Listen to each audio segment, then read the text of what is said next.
We are here today, February 18th, 1975, in the offices of General Lucius Clay. I'm Andrew Biddle Duke, wearing many hats. One, in the role of interested sponsor of the Duke University Audiovisual Project. Dick Rosset is on my right, the executive director of that project, and you, sir, General Clay. General, I recall an anecdote during my years as Chief of Protocol in the White House, driving in a car with Lyndon Johnson, and he was reading over some cables from Saigon, and talking more to himself than to me, he said, "Oh, I wish that we had a man like General Lucius Clay in Saigon who could symbolize the hopes of mankind for freedom as he did in Berlin." And I just thought I'd share with you that thought this morning. Thank you very much, Mr. Ambassador. Now, I'm also here as the representative of the Mayor of New York City to present to you, General Clay, here on this date of February 18th, 1975, as something which epitomizes the continuing regard and affection with which your fellow citizens regard you.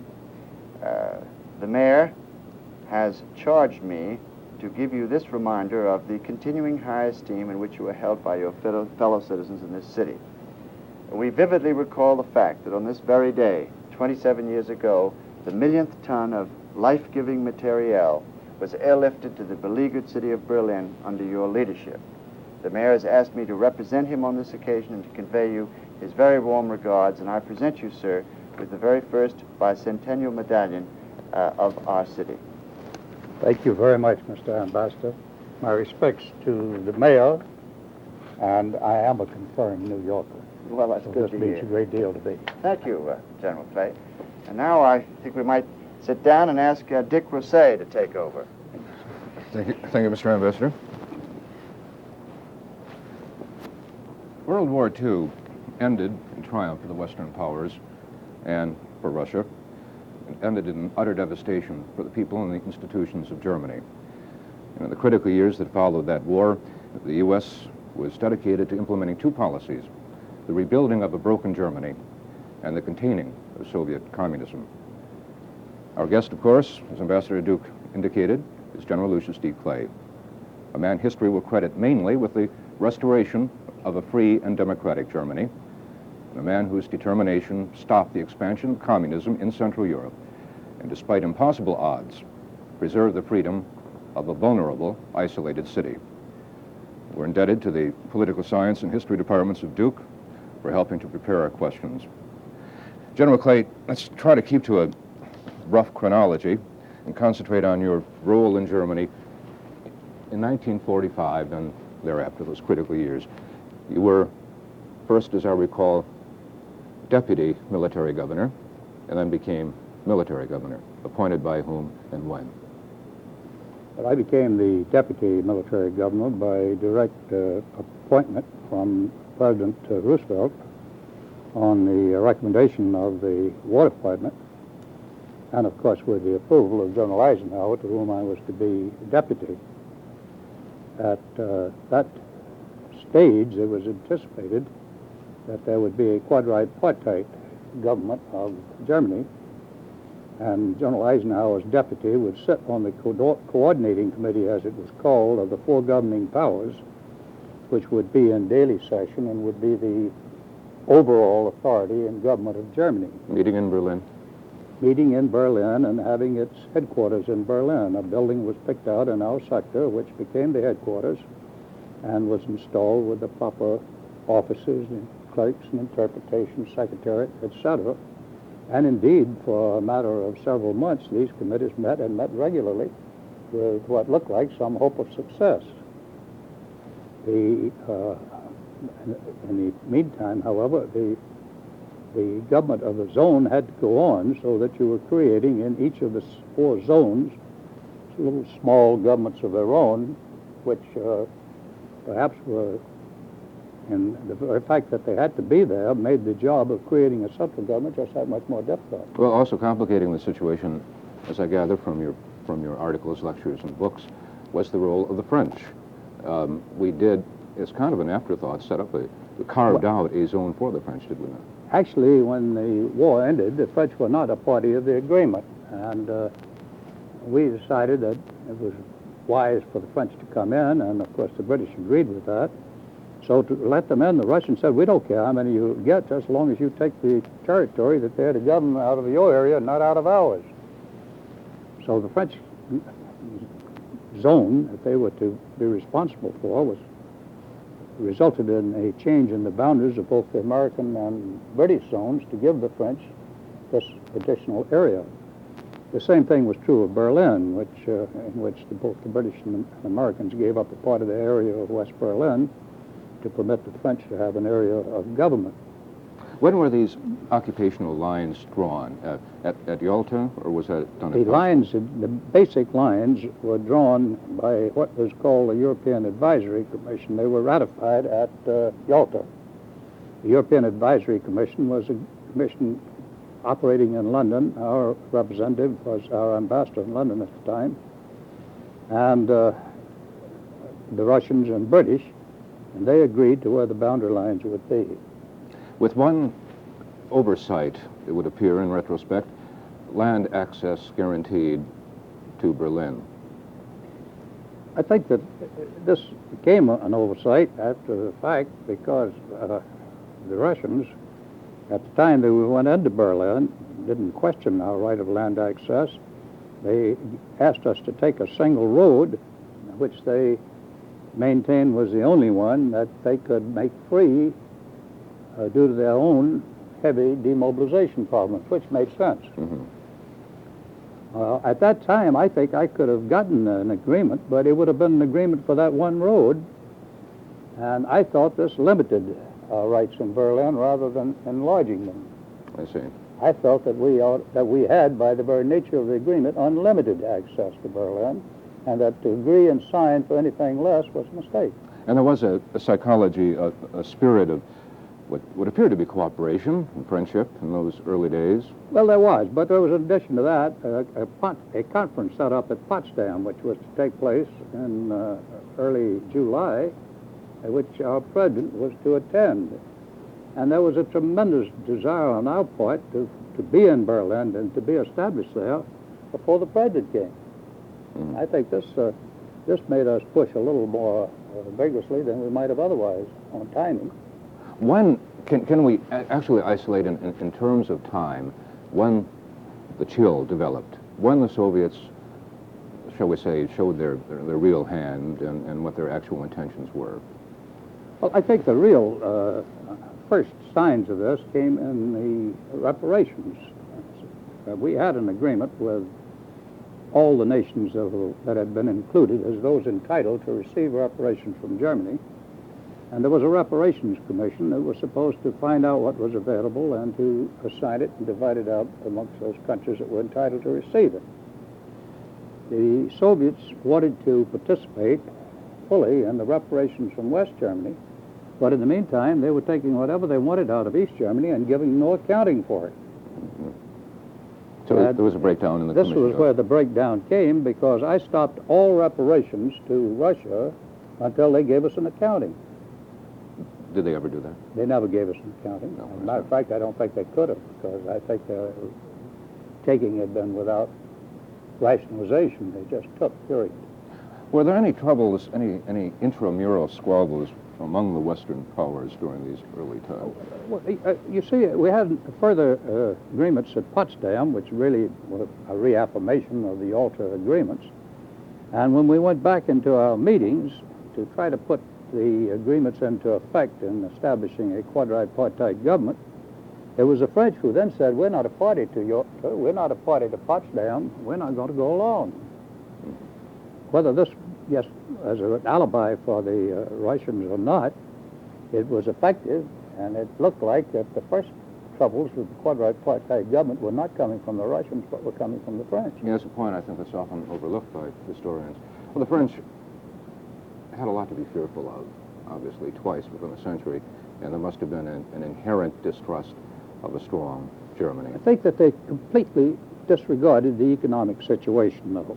The fact remains, highly industrialized Western Europe had all of a sudden lost its most productive source, Germany. And it had become obvious to those of us who were there that there could be no real recovery in Western Europe if you left a vacuum in the center of Europe. And that therefore any success in restoring the economic power of Western Europe depended upon getting Germany productive again.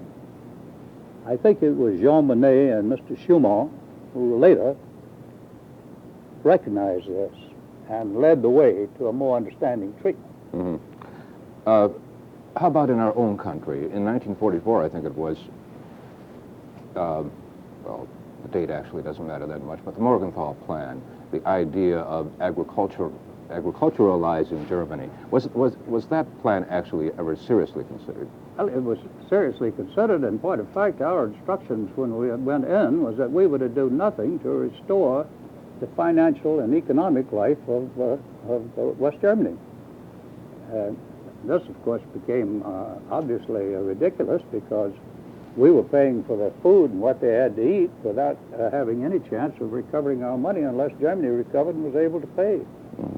This forced upon us a realization of the economic situation. But I want to say one other thing, if I may, and that is although the American people hate, they only hate for a few weeks and a few days. And when they see anything for which they are responsible resulting in hunger, in sickness and disorder, they become very, very unhappy about it. And the desire for revenge, which was with us and well understandably with us when the war ended, only lasted a few months. But there was the humanitarian consideration, also a very real political consideration, because we were in those 1945, 46 years experiencing a policy of expansionism on the part of the Soviets. President Hoover came. He was sent over by President Truman, former President Hoover, to take a look at the whole food situation in Germany and elsewhere. And he came back a very strong advocate of getting Germany going again. And amongst other things, he said there's just no room, any place where the American flag is flying, for hunger and starvation. And amazingly, in a very short time, what he said was accepted by everybody. You had a denazification program going in those days. You were charged with a reconstruction effort and a civil government that had to be established. Didn't you find that most of the people qualified either had Nazi war records or were in other ways incompetent or not suitable to govern? We had to rely almost entirely on new people, that is, people without former governmental experience. By and large, we had to rely on the universities, the academic world. Many of our officials came from the college faculties. By and large, they had not been tainted with Nazification. But it was a real problem, and unfortunately, anyone who held office in Germany during the Hitler period had to prove that he wasn't a Nazi rather than the convert. Mm-hmm. And the intellectuals, the scientists, the government people, unless they were exiles like Willy Brandt, who was automatically clean, obviously, because he spent the war years out of the country. But the others were tainted. They obviously had to be, in most cases. Well, you had some exceptions. You had many people like Chancellor Adenauer who had just given up all office rather than to work under the Hitler regime. I guess what I'm trying to ask you is, was it especially difficult to put a civil government together? Yes, it was very difficult, and of course, as we progressed, we found that we'd put people with Nazi backgrounds into office, and then we'd have to get rid of them and start all over again. But by a gradual process of elimination and of new development of new people, we finally wound up with, I think, the Germans wound up, I think, with their first government remarkably free of any past Nazi affiliations and associations. Well, among your many hats, you must have worn the hat of personnel director and hiring chief, and you had an awful lot of distinguished people come into your office. prospects to take leading roles in what emerged as the German Federal Republic. Konrad Adenauer, of course, as you mentioned. When did you first meet Adenauer, and what kind of impression did you have of him? Well, interesting enough, Adenauer was, we brought out of retirement and made the Lord Mayor of Cologne, which he had done prior to the Hitler regime. Under the division of territories, we actually left Cologne in that area, turned it over to the British as we went into our own zone of occupation. British, partially because they had a Labour government and wanted a Socialist Democratic Party member, and partially because they were undoubtedly believed it, decided that Dr. Adenauer had to go. He was too old. Mm-hmm. That was So they fired Dr. Adenauer as Lord Mayor of Cologne because he was too old. Of course, 15, 16 years later, he was Chancellor of Germany. It must have been the same British genius who decided there was no future for the Volkswagen and decided not to appropriate the Volkswagen manufacturing plant. Willy Brandt and you are synonymous, Ernst Reuter too, if we can go back a few years, with the preservation of West Berlin. Let me ask you a recollection or two of Willy Brandt. I imagine you met him and worked with him in Berlin on a rather close daily basis. Well, I knew Willie for over a great many years. When I first knew him, he was Ernst Reuter's bright boy. Mm-hmm. He was just a young fella. He was just a young fella, just returned from Norway, and Ernst Reuter took a very great liking to him and began to develop him as a member of the Socialist Democratic Party. He moved rapidly, and he couldn't have had a better teacher because, in my book, Ernst Reuter was one of the great men I've ever known. Mm-hmm. Out of that instruction, there emerged the Brandt, who, at the time of the Second War, I think, behaved with great courage and great ability. Yes. And, of course, then went on to become the Chancellor of Germany. We're jumping ahead chronologically. I said we were going to try to stick to a rough chronology. The blockade, the circumstances leading up to it, why it was necessary to run an airlift, why we couldn't blast our way through, and whether, and you've been asked this hundreds of times, was it your recommendation to take firm action against the Soviets to break the blockade? Well, it's a rather interesting thing. A few weeks before the blockade, I intuitively felt something was going to happen. I sent a cablegram back to our government telling them that I thought something was going to happen, that it could even lead to war, and that I was sure that we ought to be thinking about it seriously, although I had absolutely no intelligence to base it on. Within a matter of a few days, we began to get held up on the trains coming into Berlin and got held up on the roads. And it was obvious that trouble was brewing. There had been a very severe attack made upon us in the Control Council. And of course, this was also tied up into the currency exchange problem as we were getting ready to put a new currency into effect. Out of this, now out of the clear sky, I got word one morning that all of our trains had been stopped. And we go through the usual routine of protesting, but this time without any results. What excuse did they give you? Oh, they said that tracks needed repairing, bridges needed repairing. The next thing, all the barges were stopped. And then finally, over a period of about 3 days, all transportation on the roads was cut off. So we were isolated. And it was obvious then that the blockade was on. The minute the blockade started, I started using our own airplanes for our own supplies, for our own troops and people, leaving whatever transportation there was left, still moving for the German people of Berlin. Well, of course, it became quite obvious that all of that was going to be cut off.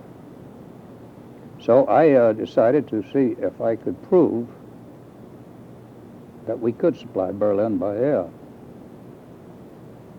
Untested, unprecedented attempt to move that kind of that amount of equipment? Well, food? it was certainly, it was in terms of amount and perhaps somewhat in terms of weather, because the wintertime and over Berlin is not a very pleasant weather. Especially trying to fly into Tempelhof Airport No. in any When condition. you come down between those rows of appointment houses, it looks rather alarming.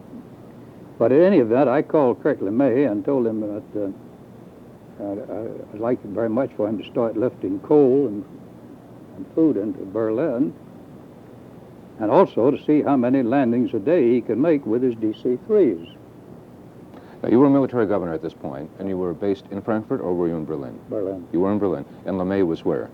LeMay was in Wiesbaden. Wiesbaden. All right. So you put it to General LeMay, Sure. and he gave you the okay to go ahead and try it. Well, I don't know whether he gave it the okay or not. I didn't ask him. I just started to ask. I did ask him if he could fly coal. Uh-huh. And, of course, he very quickly gave me the answer I wanted. He said, of course, we can fly anything. Mm-hmm. Using Goonie birds. So. Yeah, but, you know, flying coal is not as easy as it sounds, because a coal dust is a real hazard. Flammable. Inflammable and explosive. Mm-hmm.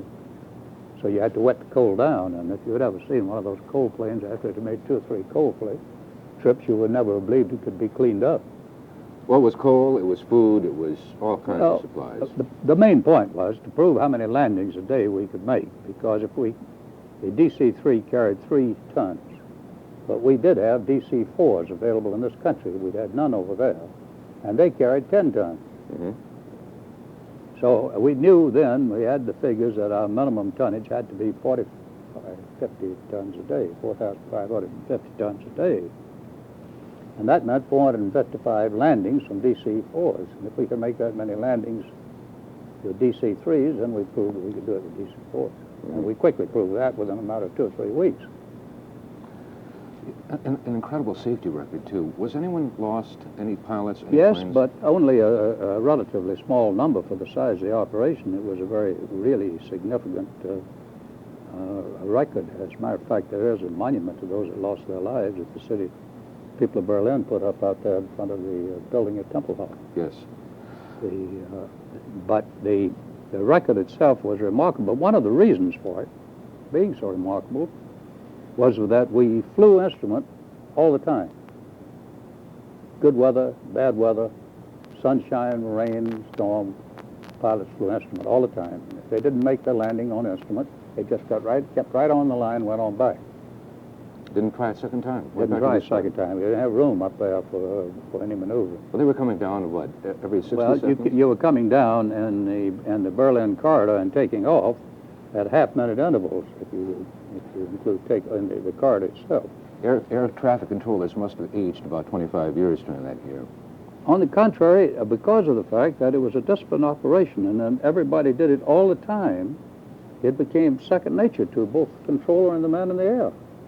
He didn't have this problem that you do with a nervous pilot, that he won't believe what the ground tells him. At the same time, this miracle of logistics was taking place. There was another side to the blockade story, and that is interzonal trade was cut off, was it not, between East and West Germany? So the Soviets were beginning to hurt. They were beginning to hurt to some degree. However, I don't think that it was that type and kind of hurt that made them change their minds. I think it was, believe it or not, the effect of world opinion. We like to think of the Soviets as being callous and hard-boiled, but I think they worry about world opinion much more than we think they do. Much less than we do, but still much more than we think they do. And by the time the airlift had gone for a very short time, it had worldwide support. Yes. Well, those poignant pictures of the Berliners waiting for the planes to land, from a propaganda standpoint, it was a tremendous success, of course, for us. Well, how did they lift it? Was it just a snap of the fingers, or was it gradual, or what transpired? Well, it was done by an agreement that was reached here in New York with the League of Nations between our representative Jessup and the Russian representative, who I believe was Mr. Malik. And it was wired to us that late one night, and the next morning it was lifted. That's all there was to it. Mm-hmm. Like it never happened. Like it never happened. And the trains were rolling again, the barges were going through the canals. And We kept the airlift going for some time. Oh, did we? Primarily to build up a reserve. In the event that it happened again. Yes? Anybody who saw Berlin in those days saw the mountains, literal mountains of coal and provisions. Well, it didn't happen again, and obviously the reason was because of the failure of the first blockade. But Berlin remained a crisis area, a thorn in the side, if you will, of East Germany through the end of the 40s and through the 50s. And I'm leading up to the Khrushchev ultimatums and of the late 50s, which consummated with the wall and the Berlin crisis. You were out of Berlin. You were back here at Continental Camp, on call and giving advice, though, I would assume, to various administrations. At various times, particularly on things that had to do with Germany and Europe, yeah, I was called on, yes, by President Eisenhower and President Kennedy. The Khrushchev ultimatums, which, if memory serves, 1958, 59, were intended to do what? To simply drive us out of West Berlin. Was Berlin an embarrassment to him? I think it was fundamentally deeper than that. I think that fundamentally the Communist Party and the government of East Germany could not really take control until they'd sealed its frontiers. I think that they were losing their population, particularly their young people, at such a fast rate that they couldn't count on the requisite labor force to rebuild Eastern Germany.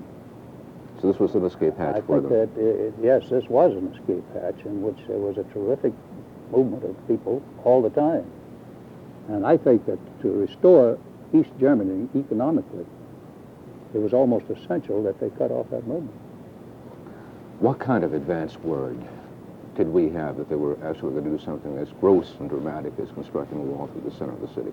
You know, it's an unbelievable thing, but I've checked on the record all of the various intelligence agencies, and there isn't any indication whatsoever that any of them had picked this up.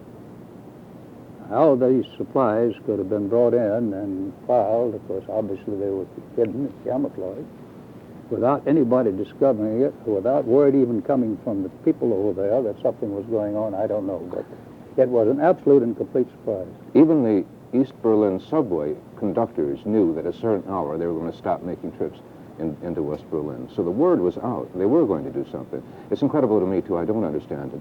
The fact remains they did put the wall up, and they put it up on the eastern side, did they not? So they didn't technically violate it. Well, technically they did violate it because they closed off the roads, and there was the complete agreement with respect to freedom of communication inside of the city of Berlin. To the occupiers. To the occupiers. But, well, this is always a moot question because it didn't say that.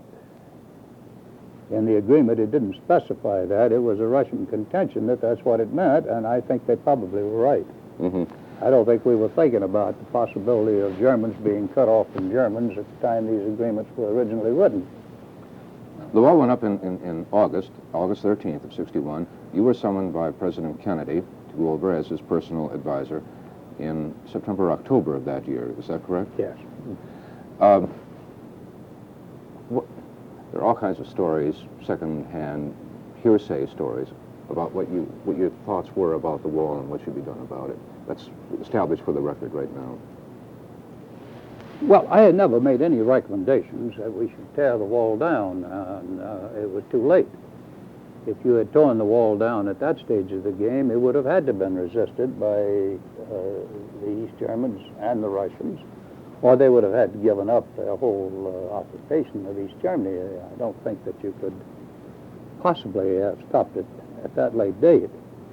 I've always thought that at the time the wall was originally built, if it had been known by simply driving unarmed trucks filled with unarmed soldiers, but still filled with soldiers up and down those highways, all that night and the next morning, we probably would have stopped the wall from being built. Well, it was actually some months before the wall itself was up. They had barbed wire. The one thing that I did try to do was to meet any further Russian efforts with counter efforts and with strength, so that they would know that we were had reached our limit. We weren't going to take any more. We managed to keep Checkpoint Charlie open. Kept Checkpoint Charlie open, and as a matter of fact, we kept the highway open, and as far as our own goods and people were concerned, and as a matter of fact, as far as the German people were concerned, we went through an awful lot of troubles, but we kept them open.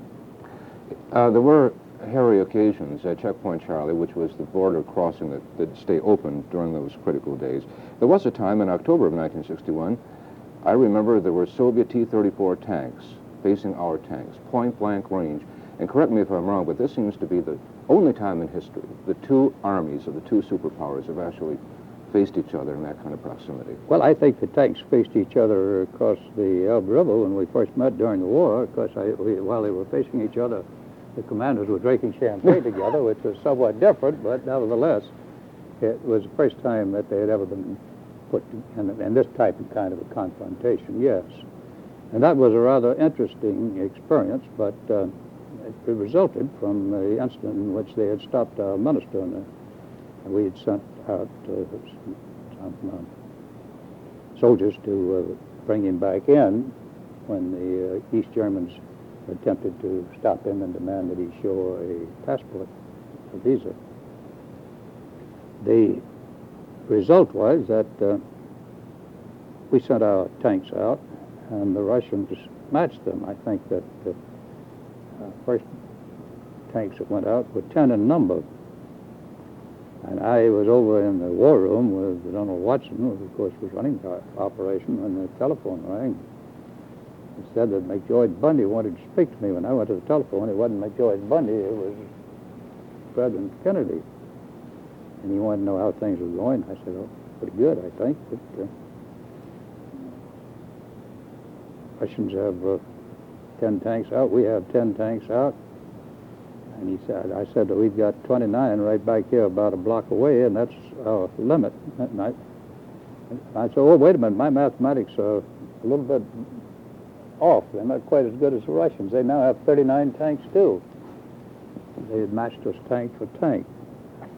What was the president's attitude about all this? I said, he said, I hope you people are not nervous about all of this, words to that effect. And I said, Mr. President, there's no evidence of nerves here. The only nerves that we were worried about are those back there in Washington. Mm-hmm. Well, he said, I'll tell you, there's an awful lot of nervous people around here, but I'm not one of them.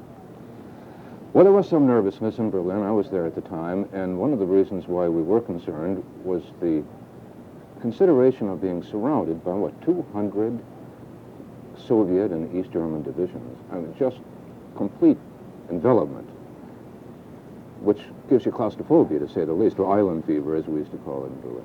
Well, I was sort of used to that. I'd gone through that back at the time of the blockade, when we really were blockaded. There were contingency war plans for Berlin.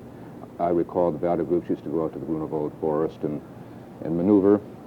Now, it's so long ago, we can talk about this perhaps a little more openly. This was a propaganda show of determination.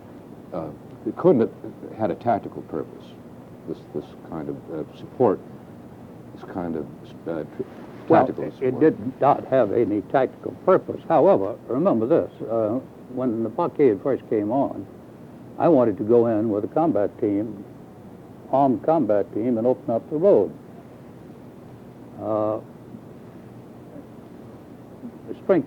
The Russian strength at that time was overwhelmingly greater than our own, and obviously that combat team would have been decisively defeated if they had run into opposition.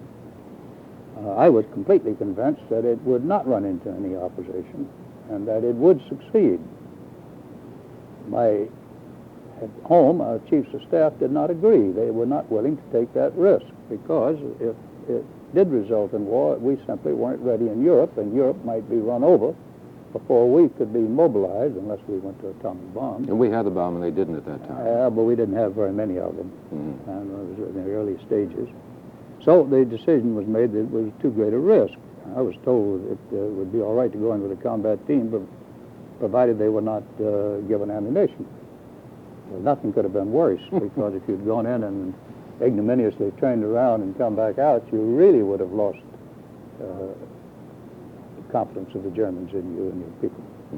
Well, it's the same sort of a thing of these people in Berlin. These maneuvers are good for the morale. They also tell the German that these troops are going to fight. Even if they're whipped, they are going to fight. And if they're going to fight, then their country's going to fight.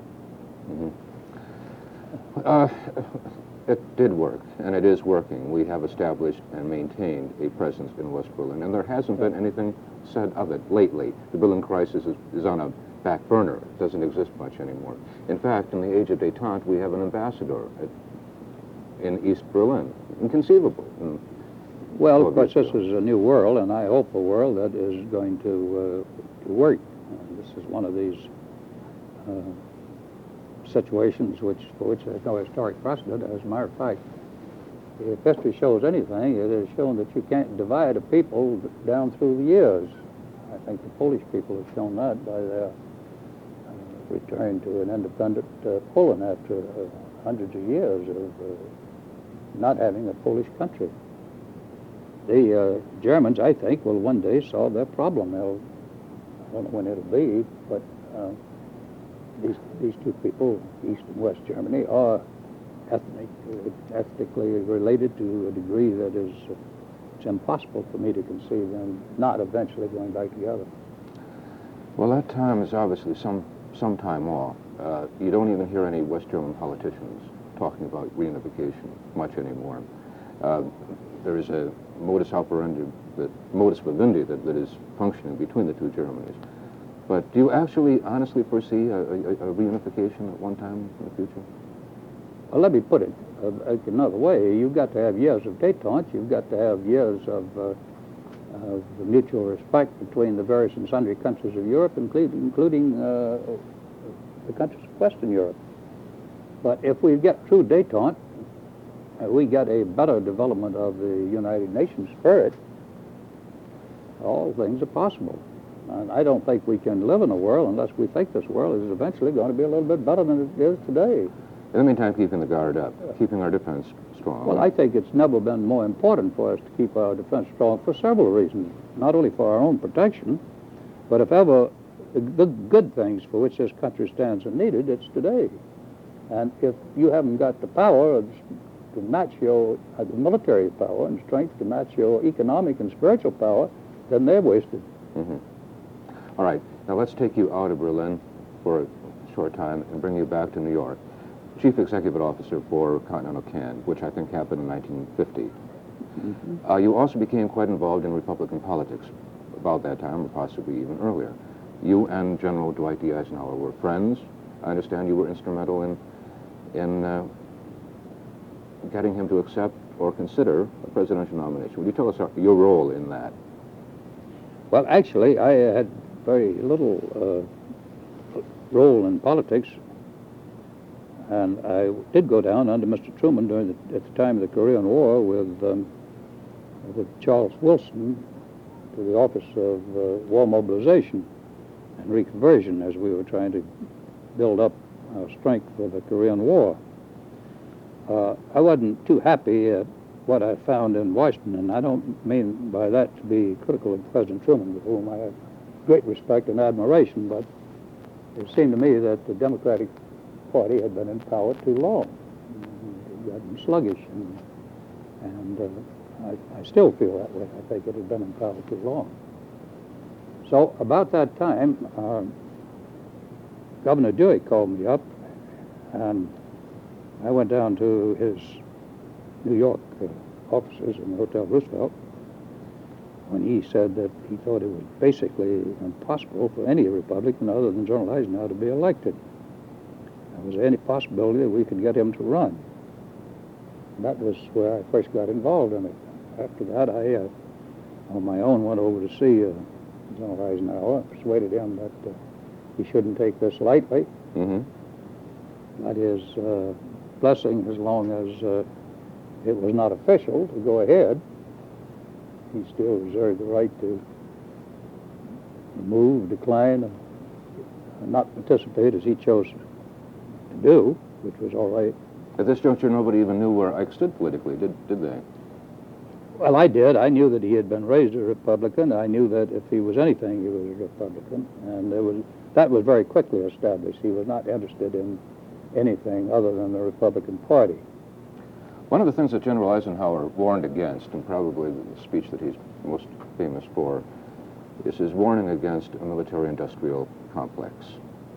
And General Eisenhower, speaking as a general, knowing industrial people, knew whereof he spoke. Now, you are a general, and you are a corporation head.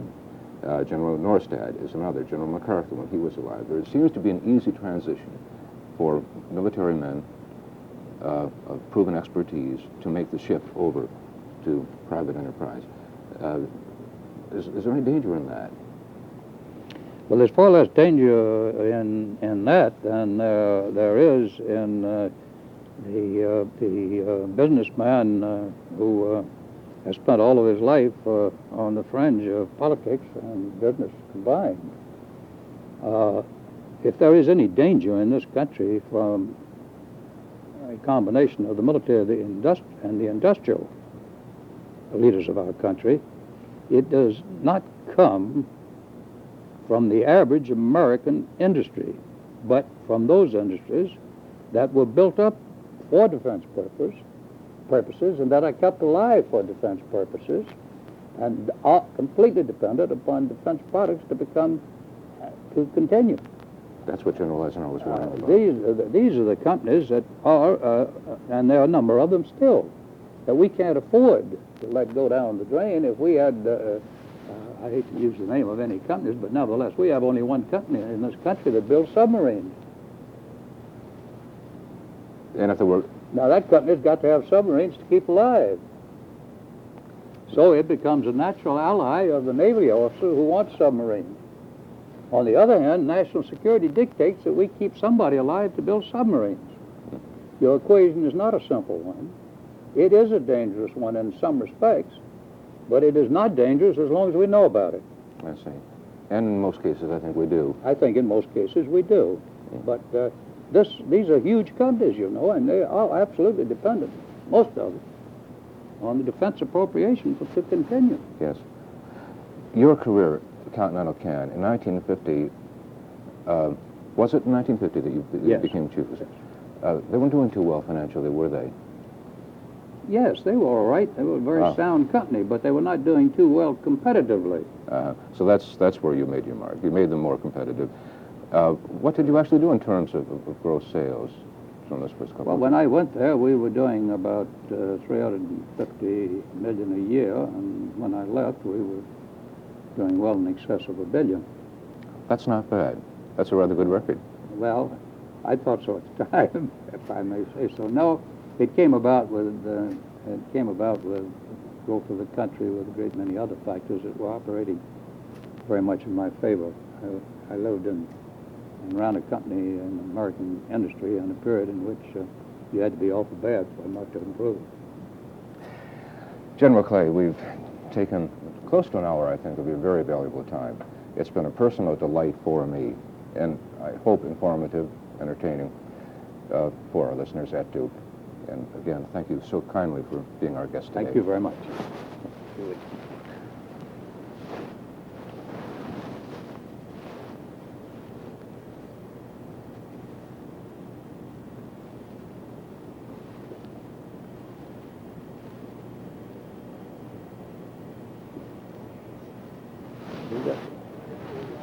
Didn't even talk about Radio Free Europe.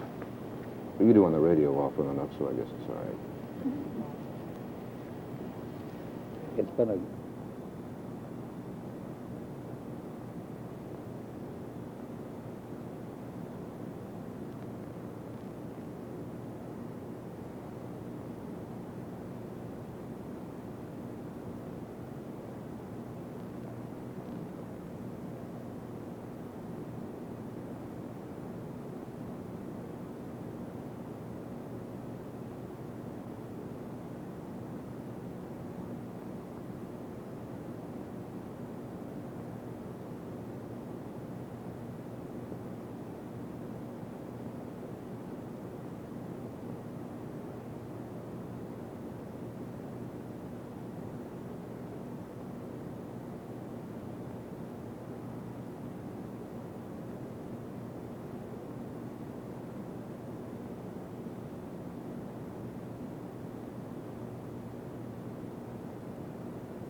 General Clay, there was a spirit of cooperation that prevailed in those early days. We were victorious with the Russians. You must have had pleasant, perhaps, well, obviously, some unpleasant experiences with your Soviet counterparts. How did you get along with them on a man-to-man basis? Well, the first two Soviet officers, General Eisenhower and myself, were Marshal Zhukov and General Sokolovsky. Now, Marshal Zhukov was a great victorious Russian commander who had captured Berlin. He was the hero who had defended Leningrad and Warsaw, was out next to Stalin, the best known and probably the most popular man in Russia. He was a soldier, a very fine soldier, a rather rough and ready type. He liked to take a drink, he liked to enjoy his food, he liked life. But he was very pleasant to be with, and he and General Eisenhower became very, very good friends. Sokolovsky, then a general, later marshal, was his chief of staff during the fight for Berlin, and he was much more of an intellectual than Zhukov. He had been a school teacher. He could quote the Bible at great length, and I found him a very delightful and very charming person. I got along with him very well indeed. In fact, I think that our problems with, on a personal basis, with the Russians that we dealt with were far better than those that our government was having at the Secretary of State level. But yet we had nobody that was like a Molotov, who was on balance a very disagreeable man. Yes. Were you given some latitude by Washington in your negotiations? Too much, as a matter of fact, because at that stage of the game, Washington didn't really know quite what it wanted. So our problem was not getting too many instructions. It was try to get any. Mm-hmm. We were very much on our own for that initial period. The Soviet.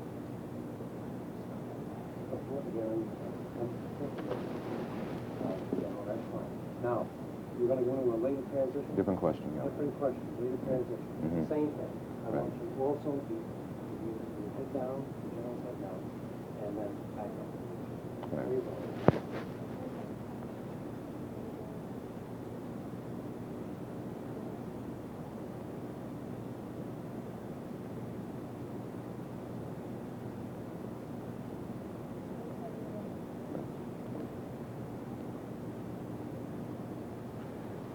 General Clay, the role of symbolism in Berlin cannot be overestimated.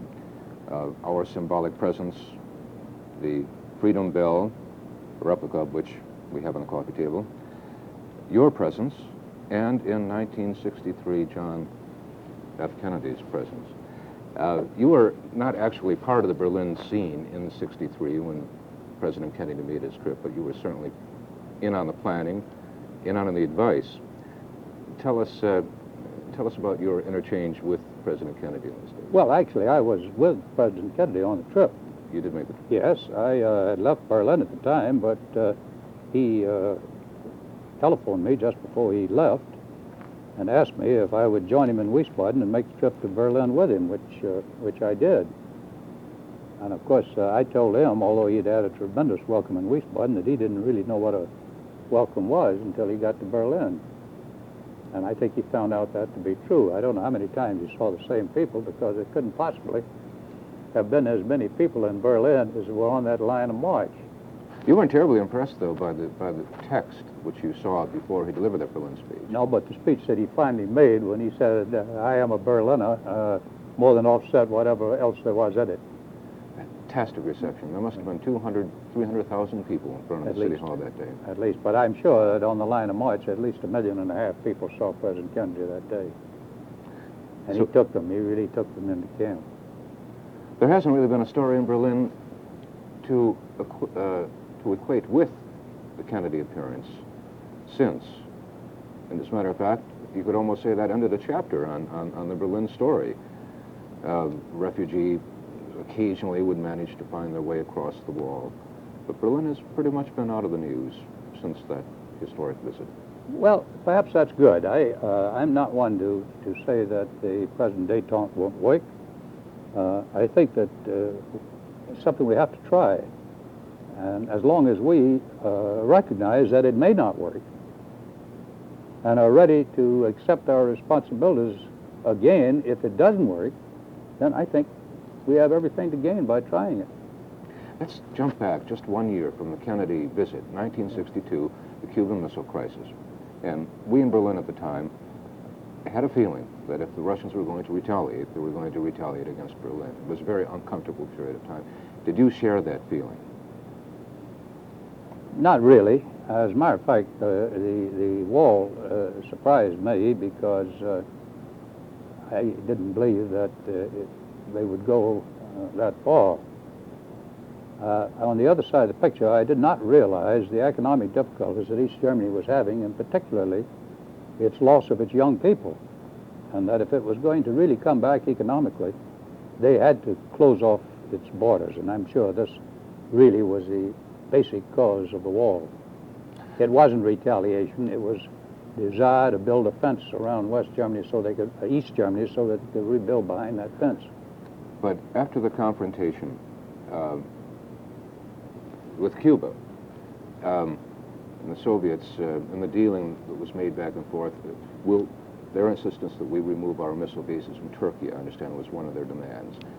There was a feeling that Khrushchev might have had to show his might and determination someplace, and why not strike at Berlin? I would make just a statement. If we ever have war with Russia, it will come with surprising suddenness, and not as a result of moves to irritate, provoke, or arouse. By suddenness, do you mean accident, possibly? I don't mean by accident, but by surprise. It will not come by a series of growing factors from some series of events. On that note of caution, we'll end our conversation with General Lucius D. Clay, our guest here for the Duke University Audiovisual Department. A great pleasure and a great honor to talk with such a distinguished American. Thank you, General Clay. There, now we've got a tape, I trust. We ran out of tape. On that note of caution, we extend our heartfelt thanks to General Lucius Clay for being our guest today for the Duke University Audiovisual Department. A distinguished American, distinguished career, and from the Continental CAN headquarters in New York, this is Dick Rossay for Duke. 7th.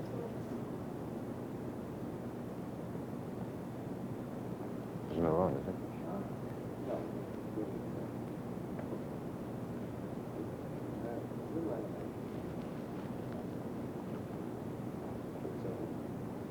Brown.